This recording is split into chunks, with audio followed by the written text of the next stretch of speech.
Hello दोस्तों। आज मैं आपके सामने एक नई कहानी लेकर प्रस्तुत हुई हूँ जिसका शीर्षक है भोलू को सबक मिल गया। भोलू हाथी का लाडला बेटा था। वह जीवन के बारे में केवल इतना जानता था, मस्ती करना। यहाँ तक कि जंगल के राजा और रानी, शेर और शेरनी ने भी अपने बच्चों को उसके रास्ते से दूर रहने की सलाह दी थी। एक दिन शेरनी अपने शावकों और शेर के लिए शिकार की तलाश में जंगल में घूम रही थी। उसके साथ शावक भी थे। अचानक उसने देखा कि भोलू बड़ी तेजी से उनकी ओर बढ़ रहा है। वह जानती थी कि अगर वे उसके रास्ते से नहीं हटे तो वह निश्चित रूप से उन्हें अपने भारी पैरों से कुचल देगा। इसीलिए उसकी स्वाभाविक प्रवृत्ति ने उसे भोलू पर चिढ़ने पर मजबूर कर दिया। शावकों ने भी उसका अनुसरण किया। वे भी धीमी गड़गड़ाहट की आवाज़ करते हुए गुर्राने लगे। लेकिन भोलू बेखबर रहा और उनकी ओर दौड़ता रहा। और यदि शेरनी और शावकों ने समय पर मौके से छलांग नहीं लगाई होती तो उनमें से एक को निश्चित रूप से उसके शक्तिशाली पैरों के नीचे रोन दिया गया होता। वाह! एक हाथी ने अपने लगभग कुचल कर मार डाला था। शावकों में से एक ने कहा, ये अच्छा है कि आपने इसे स्वयं देखा है। अब आपको एहसास हुआ कि हम आपसे क्यों पूछ रहे थे। अपने आप को उसके रास्ते से दूर रखने के लिए, शेरनी ने कहा। लेकिन माँ, क्या उसके माता पिता उसे अच्छे व्यवहार करना नहीं सिखाते? मुझे लगता है कि उसको अपने पिताजी को उसके माता पिता को बुलाना चाहिए और उनसे इस बारे में बात करनी चाहिए। हे प्रिय, हम पहले ही उसके माता पिता से बात कर चुके हैं। वे भी असहाय महसूस करते हैं। उन्होंने उसे कई बार डांटा लेकिन उसे कोई फर्क नहीं पड़ता। उसे किसी की बात सुनने की परवाह नहीं है। वह इतना निर्दयी है कि पहले ही बहुत सारे जानवरों को रोन चुका है। शेरनी ने कहा। शावक चिंतित दिख रहे थे। उनमें से एक ने कहा, लेकिन माँ, इस अराजकता का अंत होना चाहिए। उसे कैसे बेदाग छोड़ा जा सकता है? हमारे पिता क्या कर रहे हैं? आखिरकार वह जंगल का राजा है। शेरनी मुस्कुराई, अपने शावकों की पीठ थपथपाई और कहा, चिंता मत करो मेरे बच्चों। प्रकृति अपना रास्ता अपनाएगी और एक दिन उसे सबक सिखाएगी। शेरनी और शावक शिकार की तलाश में आगे बढ़े। उन्होंने जंगल में एक विशाल हिरन को चरते हुए देखा। उसने अपने शावकों को अलग रहने और अपने शिकार को देखने के लिए कहा। शेरनी ने हिरन पर झपटा मारा, उसे मार डाला और खींचकर अपनी मांद में ले गई।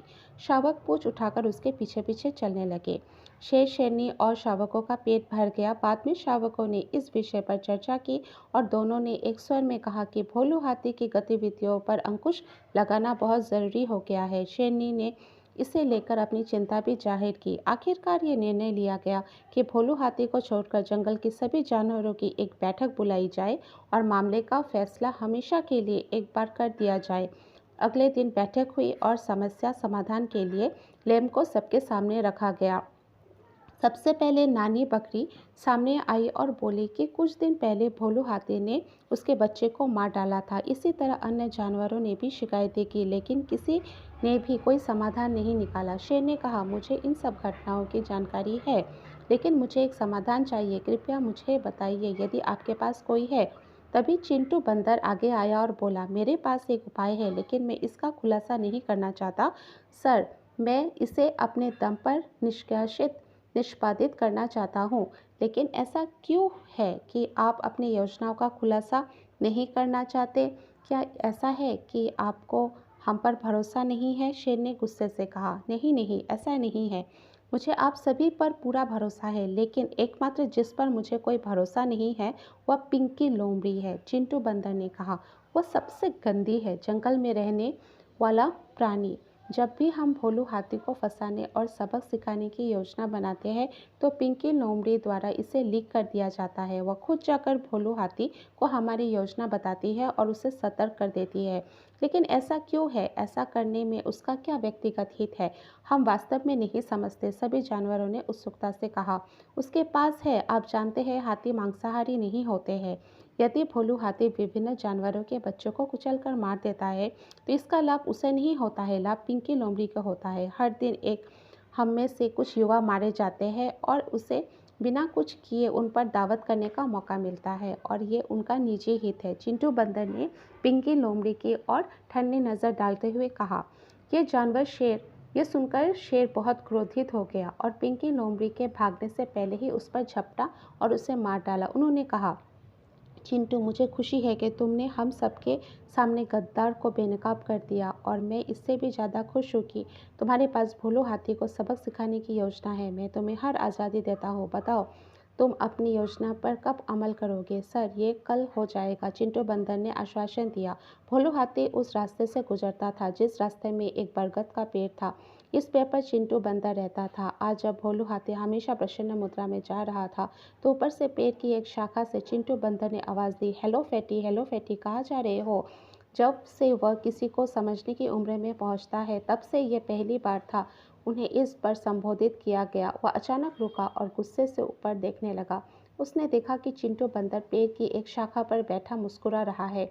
अरे बदमाश, तुम मुझे फैटी कहने की हिम्मत कर रहे हो? मैं कहूँगा, मार डालूंगा तुम्हें, भोलू हाथी ने गुस्से में कहा।